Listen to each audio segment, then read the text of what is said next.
Muy buenas tardes, amigos que siguen a través de esta red Cuadratín. Hoy, martes 10 de diciembre, el último cuadrante de este 2024. Y hoy, como cada semana, pues les traemos un invitado especial en este foro. Hoy estamos desde la Ciudad de México, aquí en este hermoso complejo de Santa Fe. Y tenemos un invitado un amigo en lo particular, un invitado muy especial y quien les repito, pues va a ser el último entrevistado de este año y a quien le quiero dar las gracias por pues darnos estos minutos para Cuadrante, el señor Roberto Madrazo. Ustedes ya lo conocen, él ya ha sido candidato presidencial, ha sido diputado federal, ha sido gobernador de su natal Tabasco, fue candidato presidencial y hoy pues vamos a platicar con él de todo lo que está aconteciendo, no solamente en la política de nuestro país, sino también lo que está pasando en el Partido Revolución Institucional, en el cual él, pues aún es militante. Don Roberto, Alejandro, muchísimas gracias por recibirnos. al contrario, bienvenidos. Muchas gracias a ti y a tu equipo por la oportunidad de estar con ustedes. Oiga, pues cuéntenos, a Roberto Madrazo, si bien no ha renunciado al PRI, sí se ha No, mantenido al ahí margen de estoy. las labores en todo Sí, este pues proceso tan álgido que se ha sí, vivido en los últimos 2 años. Muchos acusan ya la debacle, vaticinan la sí, desaparición del PRI. Pareciera que todavía el dinosaurio se está ahí retorciendo sí, y cada día pierde más militantes, reconocidos sí. militantes.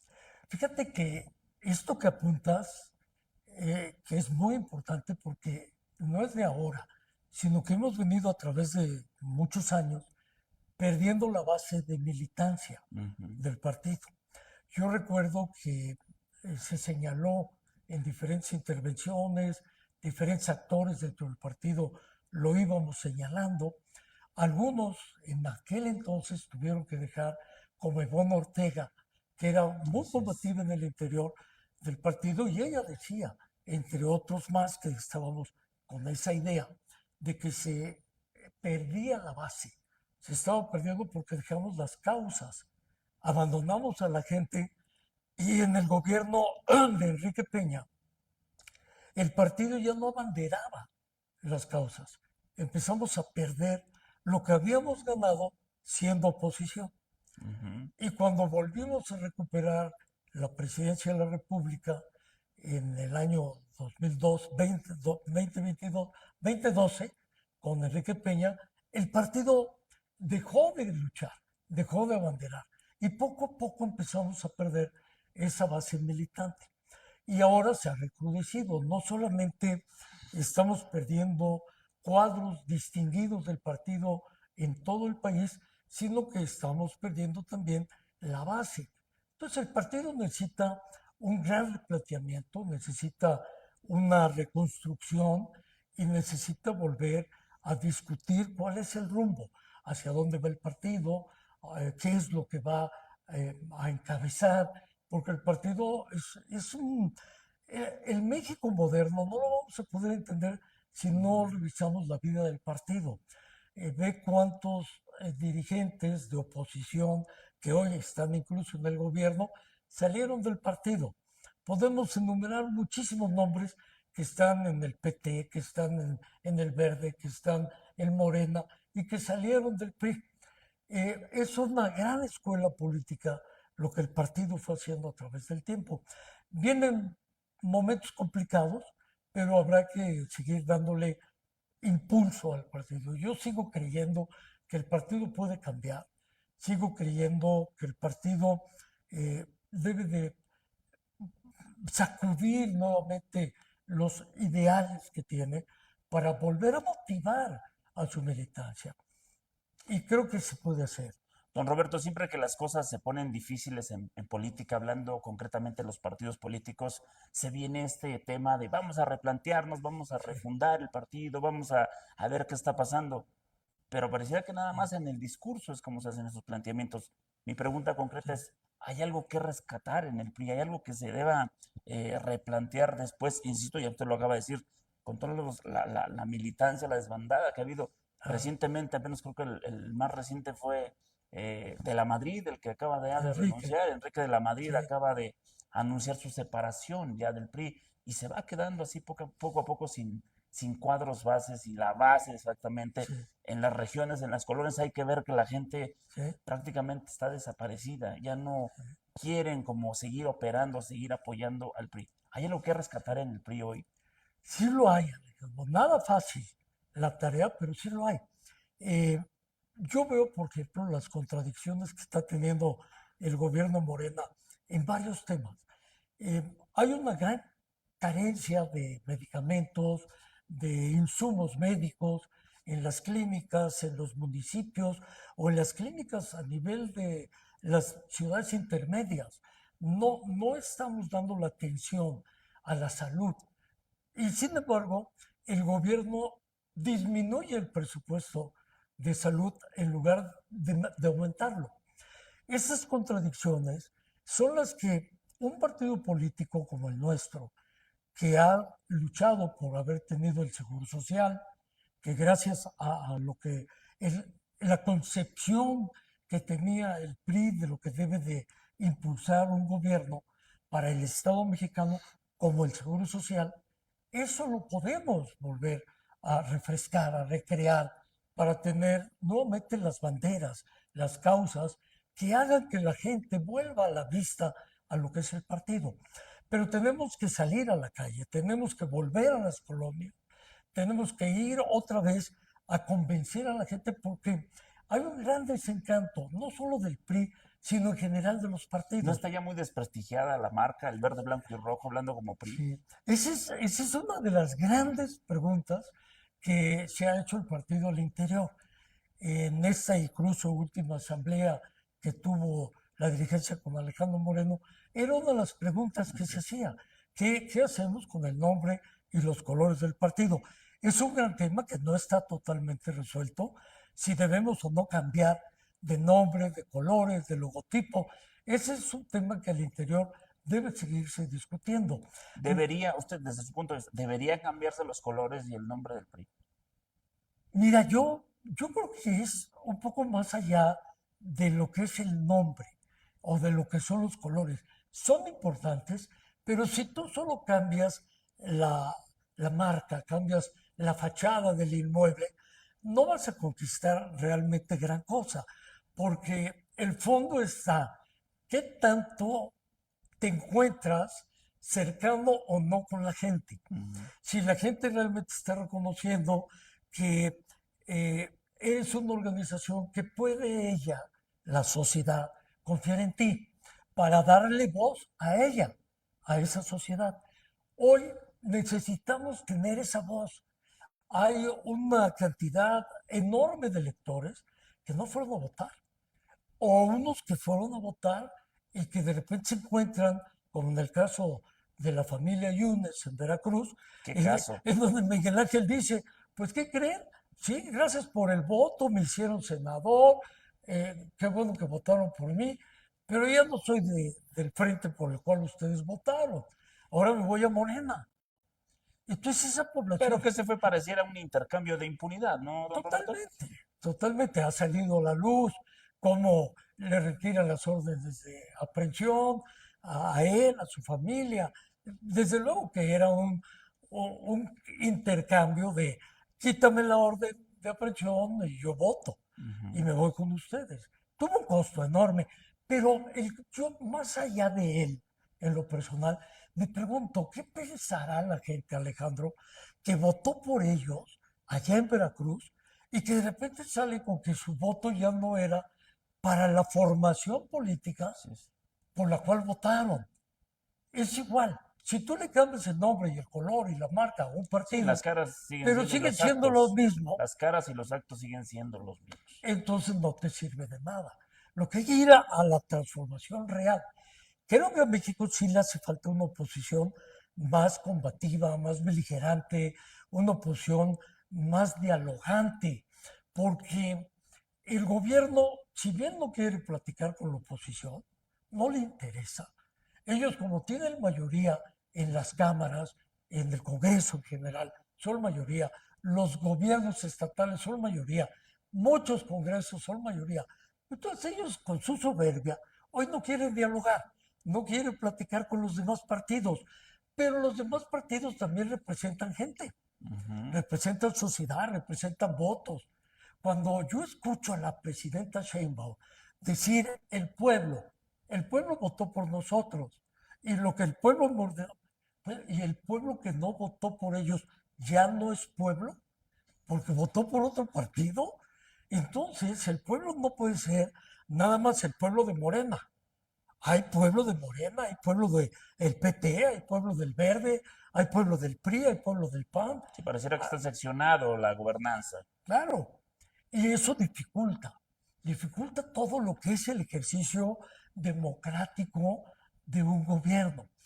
Me da mucha eh, risa, pero también mucho coraje ver que hablan de la desaparición de los órganos autónomos. Y eso a mí me provoca mucho coraje porque 30 años se tardó México en entender que se requería para el Estado mexicano, no para el partido que gobernaba, que en ese momento era el PRI, sino para el Estado mexicano, el conjunto más amplio, Ujú. requeríamos esos órganos autónomos que defendieran derechos de los ciudadanos. Y esos derechos de los ciudadanos, el partido en el poder normalmente se resiste a reconocer los derechos de los ciudadanos. Y muchos ciudadanos lucharon por esos órganos autónomos. Los que defendieron y los que impulsaron el INE, que antes IFE, tenían razón, porque el gobierno hacía la elección y la comisión electoral la dirigía el secretario de Gobernación, Ujú. independientemente del partido que estuviera en turno, así era. Pero además, el INAI, por ejemplo, el INAI nace no del gobierno, el INAI nace una propuesta de intelectuales, de gente que estaba pensando cómo darle transparencia a las acciones de gobierno, porque el Estado mexicano no tenía un órgano para dar transparencia y un órgano que rindiera información de lo que hace el gobierno. Y claro, el partido del gobierno se trata de escudar y que sí da información, pero la verdad es que el INAI ha dado un número de informaciones enorme Bueno, los mayores escándalos contra el gobierno de Andrés Manuel López Obrador salieron del INAI. del INAI, Y ahí está el resultado. del INAI. No le gustó a Andrés Manuel López Obrador y hay que desaparecer. ¿Sabes para mí que fue algo que detonó ese enojo de López Obrador con el INAI? Cuando alguien pidió información desde su título profesional. Y Obrador, que tardó 14 años en salir de la UNAM, pues se enojó porque pedían información de su título. Nunca se ha visto su título. Se sabe que salió de la universidad, pero se le fue directo al INAI. La transparencia, ¿tú crees que hoy en día estos hechos que tú mencionas de corrupción, de los hijos de López Obrador, Así es. de la prima de López Obrador, de los hermanos de López Obrador, ¿tú crees que Hubiesen sido siendo imposibles sin la imposible? intervención de este tipo de órganos. O el día de hoy, que quieren pasar todo esto a lo que antes era la Contraloría y que hoy va a ser con un nuevo nombre, la Secretaría contra la Corrupción y estos hechos, ¿tú crees que ese órgano del gobierno va a dar información comprometedora para el gobierno cuando la pida un ciudadano? Claro No, que habrá no. maneras y candados de que eso no suceda Eso, porque finalmente ese es el verdadero objetivo. claro, ocultar la información en lugar de transparentar la información. Y todos estos órganos autónomos tuvieron una razón de ser. Entonces me provoca mucha rabia, mucho coraje que lo hagan en favor de un partido o en favor de un gobierno. El gobierno es un pedacito del Estado mexicano. El Estado es mucho más grande, pero ellos no lo ven. Por eso no dialogan con la oposición. Por eso tú ves que cierran carreteras, hay protestas, como vimos ayer lunes, cómo cerró la carretera que iba a Pachuca. Ujú. En los transportistas y se enojan y el Tren Maya, pero nadie va y habla con ellos, por la razón de que su soberbia los hace pensar que no necesitan este diálogo. Don Roberto, estas decisiones aplastantes, si bien en un futuro, cuando predominaba el PRI, esos 90 años que se le atribuían, eh, ¿no se le hace también que este tipo de decisiones atropelladas, aplastantes, también se impusieron cuando el PRI gobernaba? Evidentemente Sí, en otro claro, tipo. pero ¿son Ah, copiadas del viejo sí, PRI estas sí, aplastantes son, decisiones? es correcto, Alejandro. Mira, son eh, actitudes de un estilo muy viejo de hacer gobierno, de una forma de gobernar este país en el año 2024, casi 2025, como era en el año 1970, Ujú, donde la autoridad del presidente Echeverría era toda. Y entonces lo que decía el presidente es lo que se hacía. Y no había discusiones en aquellos años. No había ni oposición. Recuerda cuando López Portillo es candidato a la presidencia de la República en 1976, no hubo oposición. ujú. Hubo un candidato solo que hizo campaña. Y bueno, hizo toda una campaña y nadie había con quien competir. Bueno, ese México ya no existe. Hoy en día, afortunadamente, hay un México muy plural y hay una sociedad muy plural. Y yo diría, medios como el tuyo, el espacio como el tuyo, eh, hacen que la gente esté informada y que la gente realmente tenga una conciencia de lo que está pasando. Esa información la ha vuelto muy participativa y la sociedad exige participación, exige un derecho de ser escuchada. Eso es muy bueno para el país. Yo creo que la pluralidad de México debe respetarse y debe fortalecerse, pero no veo la voluntad del Morena para abrir esa pluralidad y reconocerla. Por el contrario, veo que se van cerrando como era pues en aquellos años 70, 80, pero ya no es ese México. Sí. Don Roberto, vamos a ir a nuestro primer corte, pero antes de mandar a este primer corte, rápidamente, si tuviera que comparar a Andrés Manuel López Obrador, que ya no es presidente, aunque así se refiere a él, la presidenta Claudia Sheinbaum, si lo tuviera que comparar con algún otro presidente de la historia de México, ¿con quién lo compararía? Yo lo compararía con dos de los que estábamos hablando. Echeverría, porque era el país de un solo hombre, Ujú. y López Obrador era un solo hombre el que gobernaba un país, y la única voz que contaba era la de Andrés. Y lo compararía con López Portillo, porque hubo un gran despilfarro de recursos en el gobierno de López Portillo, dejó endeudado al país, hasta que llegó Miguel de la Madrid a poner un poco de orden económico en el país, y igual dejó López Obrador al país. Nos dejó quebrados, nos dejó endeudados, tenemos una deuda enorme. Él decía que no iba a endeudar al país, pero a últimos días acaban de aprobar un nuevo endeudamiento de 1.500.000.000.000. Sí, seguimos con la deuda viéndola crecer porque el Tren Maya, el aeropuerto, todo lo que hizo Los por programas. capricho endeudó al país. Don Roberto, vamos a ir a nuestro primer corte. Muchas gracias a la gente que se está conectando. Estamos platicando con Roberto Madrazo Pintado. Vamos a un corte y regresamos.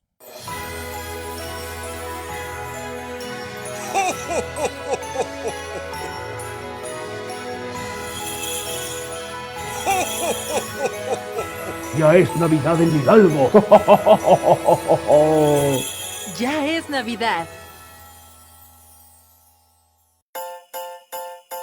Este diciembre, la magia de la Navidad llega a las instalaciones de la feria con la Villa Navideña 2024. Disfruta de la pista de hielo, juguetes, diversión y todas las sorpresas que tenemos para ti. Te esperamos a partir del 6 de diciembre. No faltes.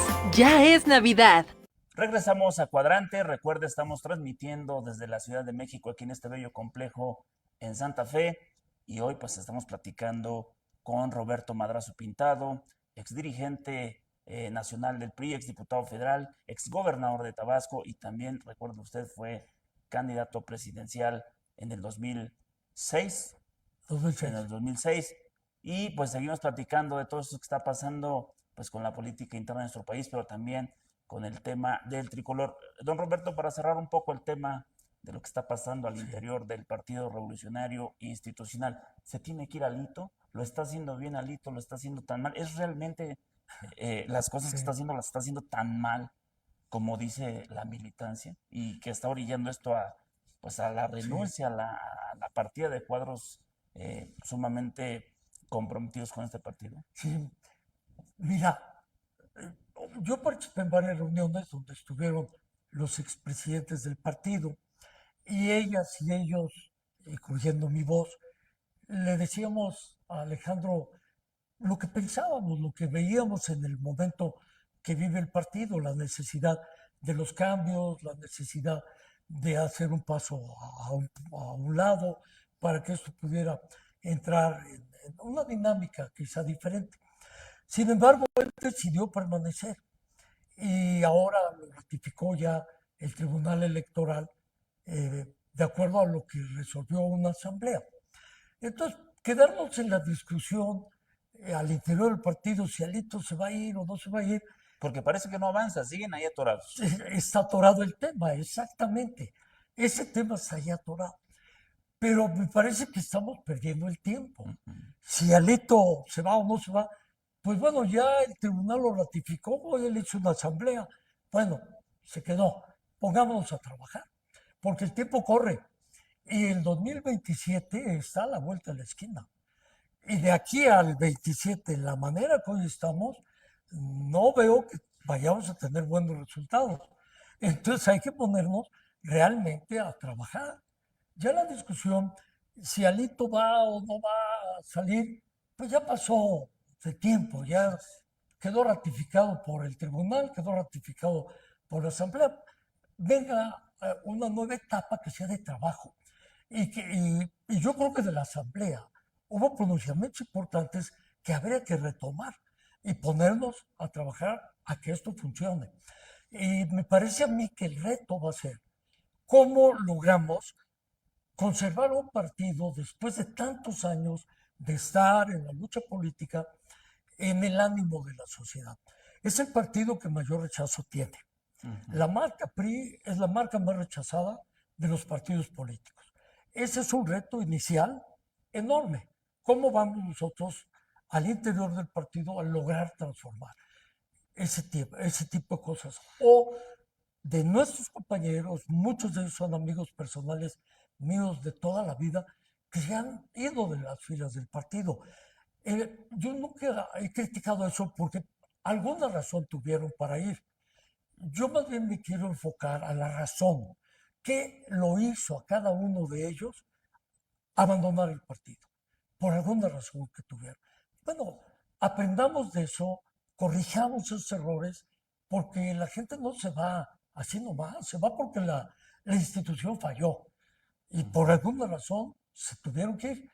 O lo más reciente que decía Enrique, cuando platiqué con él, Enrique de la Madrid, que yo tengo un concepto de él muy particular. Creo que es una gente muy valiosa, es una gente muy preparada, es un cuadro relativamente joven, muy construido a una hechura política de familia.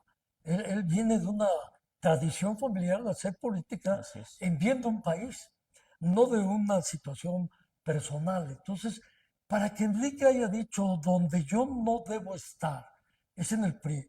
Para mí es una señal de alerta, es una llamada de atención.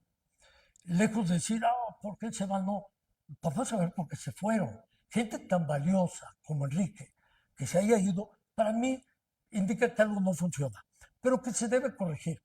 Si queremos competir nuevamente, Alejandro, hay que ir a trabajar muy fuerte en esto. Es muy posible que surjan nuevos partidos políticos, o al menos uno. ¿A quiénes ve usted en el escenario que puedan surgir como partidos? Porque vemos algunos personajes muy movidos, Sí. pero usted ¿a quién ve que puede surgir como partido pues, emergente, por decirlo así? Y indudablemente yo creo que una organización, una estructura que tiene mucho terreno recorrido es el Frente Cívico. De Guadalupe Acosta. El de Guadalupe Acosta. Ujú. El Frente Cívico como tal es muy interesante porque tiene una participación de mucha gente que no forma es. parte de un partido político, no tiene el militancia. Tiene una base social interesante. Exacto, exacto. Y esa base social, que no es prácticamente militante de partido alguno, lo hace más atractivo, porque son ciudadanos que quieren participar. Pero también tiene ex militantes de otros partidos que están ahí o militantes que simpatizan con lo que el Frente promovió, la defensa al INE, la defensa a la Corte, que eran causas sociales importantes. Y eso da razón a que hoy ellos estén pensando construir un partido político, con algunas cosas que a mí me gustan. Los dirigentes no van a ser candidatos.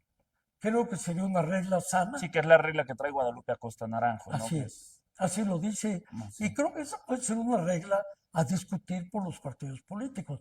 Si hoy vemos cómo entraron PRI y PAN a la Cámara, tanto diputados como senadores, pues vemos que esa regla no aplicó. Hoy las dirigencias se convirtieron en diputados y senadores en la elección de junio. Pudiera ser una alternativa que los partidos luchen al interior por decir, no, mis dirigencias no van a ser candidatos, vamos a abrir espacios. Me cuesta trabajo encontrar una expresión ciudadana en alguien que haya salido como diputado o senador del PAN o del PRI. No los veo. Y sin embargo, hicimos alianzas y decíamos que íbamos a tener una candidata ciudadana, que fue Xóchitl. Xóchitl Gálvez abanderó un movimiento ciudadano por el PAN y por el PRI, pero yo no veo que haya un ciudadano representando como ciudadano en el PAN o en el PRI. Veo militantes distinguidos del PAN y del PRI, pero no ciudadanos. Ese es otro reto. ¿Cómo vamos realmente a incorporar ciudadanos en los partidos políticos para que realmente tengan voz? Porque el ciudadano espera que los partidos le abran espacio. La lucha interna es difícil porque los partidos tienen militancia y la militancia exige también su espacio de participación. Pero el reto está en cómo equilibras el que sí des espacio a la militancia, pero que te abras a la sociedad. Si no, no vas a captar valores nuevos. La sociedad tiene que tener espacios de participación, yo digo en los partidos, no solo en uno, en los partidos, para que su voz sea escuchada. Y el partido es el instrumento para llevar esa voz al Congreso de la Unión, o al Congreso local, o a una alcaldía, o a una regiduría, o al Senado, o a una gubernatura. Tenemos que darnos cuenta que los partidos políticos, todos, se han hecho chiquitos.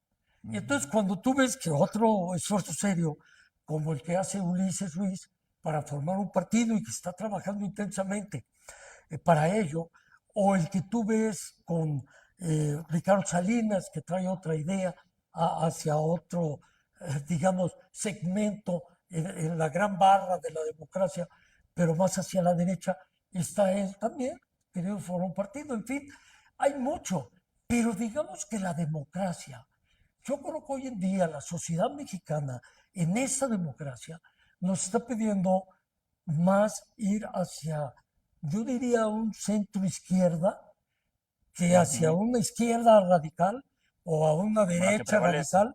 Lo veo más hacia una izquierda, hacia un movimiento social importante, pero que nos obligue a abrir cosas nuevas.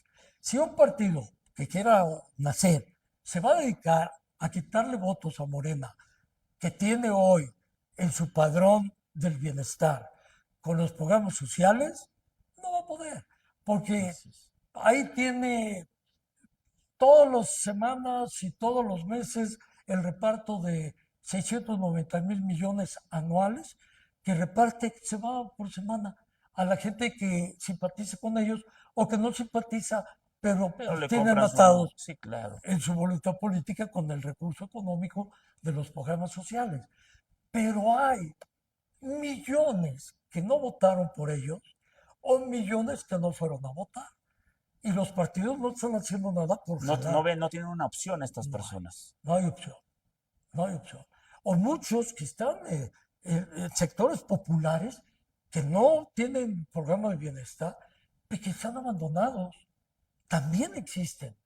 Y entonces creo que la lucha de los partidos políticos tiene que ser muy bien planeada para el 2027, porque ahí tiene que ir solos el nuevo partido. No puede ser coalición, no puede ser alianza. Y ya para el 2030 ya es otra historia. Esos retos no los puede dejar de lado el PRI ni el PAN, que ya son partidos hechos. Pero el PRI, en mi caso, como priista, creo que al interior tenemos que luchar para que de aquí al 27 el partido esté realmente en una línea competitiva, para que podamos hacer algo. De lo contrario, se va a ir haciendo cada vez más chiquito el PRI y con menos militancia.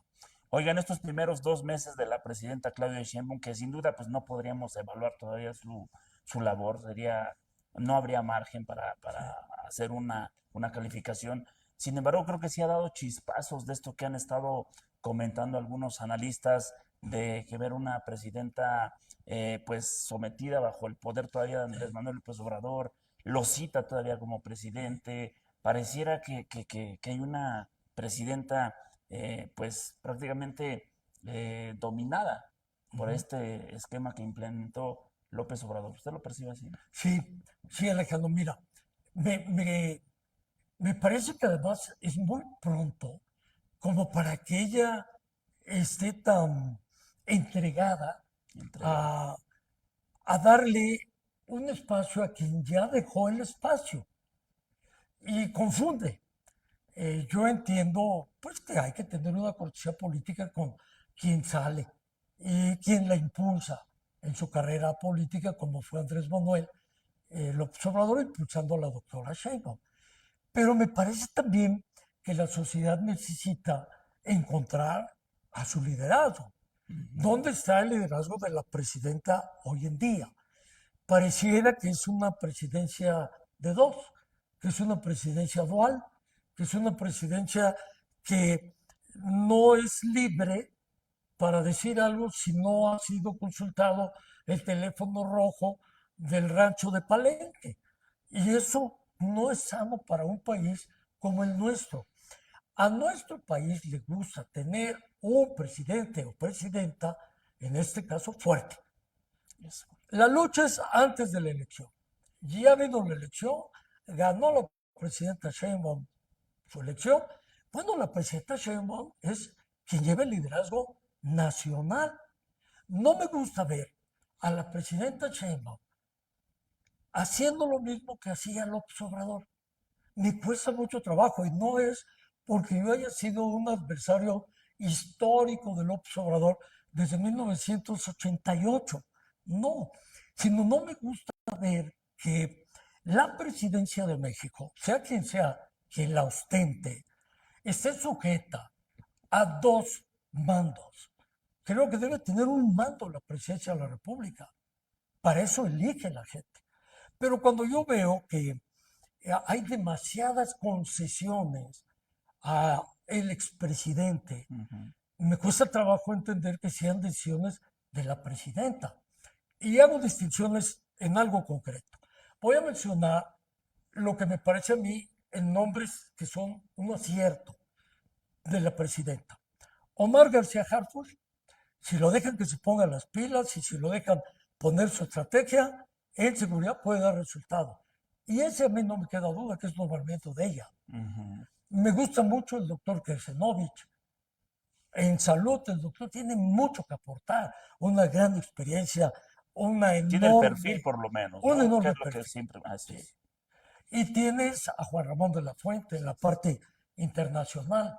Esos tres nombramientos, por ejemplo, que yo no tendría duda que fueran de la doctora, tienen un perfil diferente a otros muchos que llegaron o por compromisos con el famoso documento que firmaron, en donde el número 2 de la contienda y el número 3 y el número 4 de la contienda interna iban a tener tal cual El posición. dirigente nacional, Mario Delgado. Entonces, eso me cuesta mi trabajo, porque pues el país no puede ser dirigido por personas repartiéndose los cargos en ese estilo. Bueno, Rosa Isela en la Secretaría de Gobernación Sí. es una Yo, designación directa de Andrés Manuel. hay muchos nombramientos Pero la segunda a que cargo del dejó país, Andrés. sí, claro. Que dejó Andrés. Entonces, a mí me cuesta trabajo. Yo esperaría que esto sea temporal y que la presidenta algún día tenga que hacer lo que debe hacer, en opinión de muchos analistas, de muchos intelectuales, de muchas personas, porque esto está en el café todos los días, a todas horas. Porque los mexicanos estamos acostumbrados a eso. Puedes tener diferencias intelectuales, de pensamiento, de proyecto, con quien esté en la presidencia. Pero tienes el respeto porque lo eligieron. Y es la persona que tiene el poder de la presidencia para dirigir el conjunto del Estado mexicano. Pero no puedes tú pensar que salgan así los funcionarios o en una tómbola como van a sacar a los jueces y magistrados. A mí me apanica de realmente como abogado. Bueno, fue la elección, así la elección de algunos cargos de elección popular era Sí. previsible que iban para allá, desafortunadamente. ¿Y qué tal el papel que hicieron los de las tómbolas? Fue un fracaso, porque no están preparados.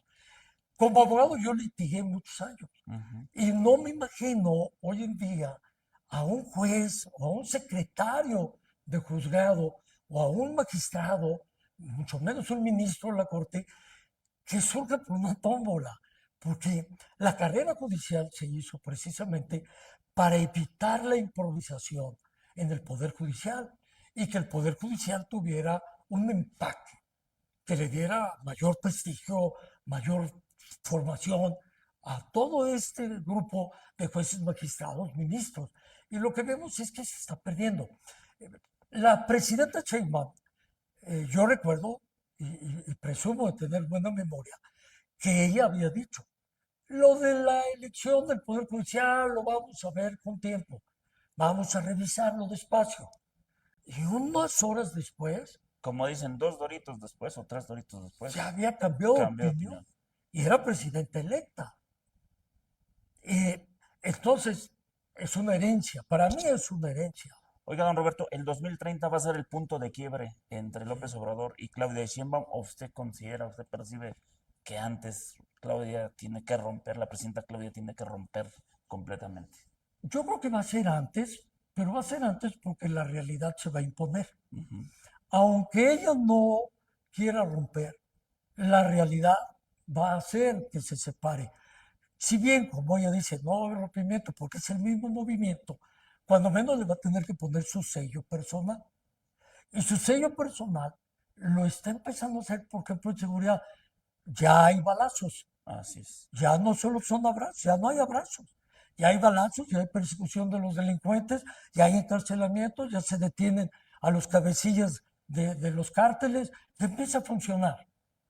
La realidad se está imponiendo. Y la realidad es algo que va a alcanzar en algún momento a la presidenta Sheinbaum en salud, en educación, en desarrollo económico, en infraestructura, en crecimiento agropecuario. La realidad se va a imponer, Alejandro. La imposición del hijo de Andrés Manuel López Obrador en la Secretaría de Organización de Morena tiene como fin el 2030. Yo creo que sí. Yo creo que sí, aunque el discurso de antier que dio él dijo que la Ciudad de México lo había dado todo y que era tabasqueño de nacimiento, pero que la Ciudad de México quizás quiso orientarse más hacia la elección de la capital. Un escalón antes de Sí, brincar sí. a lo que le Pero sigue. de cualquier manera, pues es hasta el 30, o sea, que Clara Brugada puede trabajar tranquila de aquí al 30, ¿no? Yo creo que Clara Brugada está haciendo algo interesante. Ujú. No me parece que Clara Brugada vaya a ser un mal gobierno de la ciudad. Creo que hay cosas interesantes que ella está haciendo y quién sabe qué pasa para el 30, ¿no? Pero bueno, la lucha interna de Morena ya empezó. Y empezó muy fuerte con los jaloneos. Ya nos vamos, don Roberto, pero antes, en política, pues no hay casualidades. No hay. ¿Qué interpretación le da a la reaparición de Carlos Salinas de Gortari, el expresidente, y quien se dice desempleado? Sí, vi el podcast, además muy bien hecho, me gustó mucho este esfuerzo que hicieron porque esa parte que es pequeña, eh, sin embargo, dejó ver mucho. Yo creo que el presidente Salinas fue muy prudente, muy cuidadoso de no exponer cosas, ideas, antes de que terminara el gobierno López Obrador, como él mismo lo había dicho, voy a esperar, vamos a ver qué pasa. Pero ahora, con una presidencia nueva, me parece que Carlos Salinas pues da un punto de vista.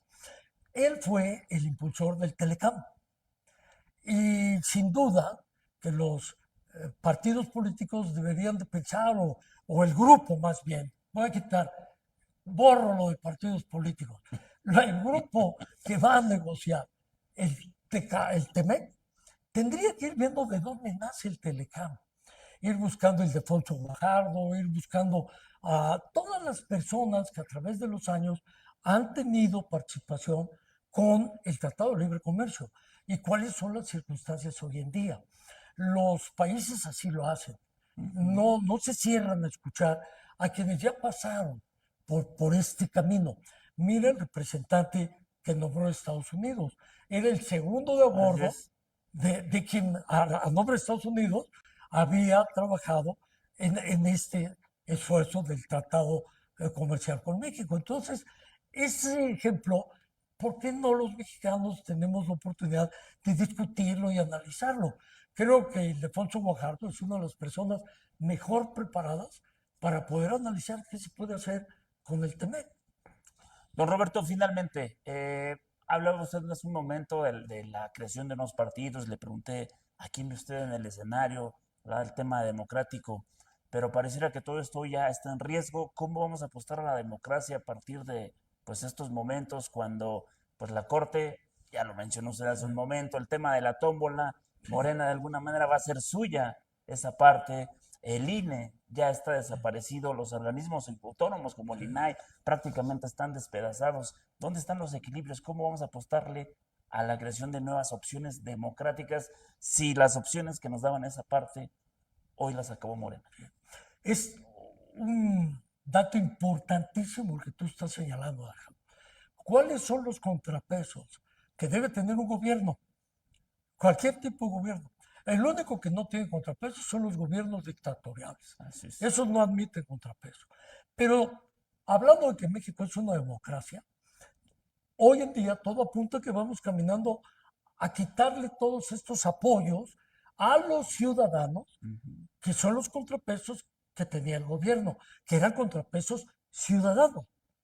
Hoy en día realmente es en el Congreso, con los partidos políticos de oposición en las cámaras, aunque sean minoría, como deben luchar por manifestar una oposición que haga y privilegie el contrapeso, pero también con la nueva formación de los partidos. No hay otro camino, por lo que veo, más que los partidos políticos para hacer contrapesos, porque ya los destruyeron todos. Hoy, ¿con qué vamos a hacer contrapeso? Lo que le quedaba frente a López Obrador era el Poder Judicial. Y los organismos autónomos ahí, todos golpeados, vapuleados, pero ahí andaban, ahora ya no están. Y ya el Poder Judicial, hecho con tómbola, pues no quiero pensar cómo va a ser, pero va a estar entregado a Morena. Y bueno, contrapesos, pensemos como ciudadanos que son los partidos, y si no les gusta ni el PAN ni el PRI, bueno, formar uno nuevo, el que quieran, pero hagamos contrapesos, no dejemos ir a la democracia, porque es muy difícil recuperar un sistema democrático. Cuesta mucho tiempo y es muy, muy difícil el volver a restaurar una democracia. Son años de creación. Años, Alejandro. Don Roberto, pues muchísimas gracias. Desafortunadamente, como siempre, el tiempo nos limita, pero pues sabemos que no será la primera ni la última vez. Bueno, ya ha estado con usted, esta es la segunda vez en Cuadrante. Es un gusto. Agradezco mucho. Su mensaje final para la gente que lo está viendo, ¿qué le dice a la gente de los 20 estados, de la República Mexicana que están viendo esta entrevista? Yo quiero primero desearles que estas fiestas navideñas sean muy buenas. Mencionaba don Alejandro que es la última entrevista que hay en el programa de Cuadrante este año, y aprovecho para desearles lo mejor, que tengan una gran Navidad, un gran año nuevo, y que el 2025 sea de mucha felicidad, de mucha salud, de mucho bienestar social, y que tengan la oportunidad de pensar qué van a hacer, cómo van a participar, si van a quedarse cruzados de brazos o realmente participamos para que México siga siendo un país con democracia. Yo los invito a que reflexionen en lo que México necesita por nuestros nietos, por nuestros hijos, por todos los seres queridos que tenemos. Muchas felicidades.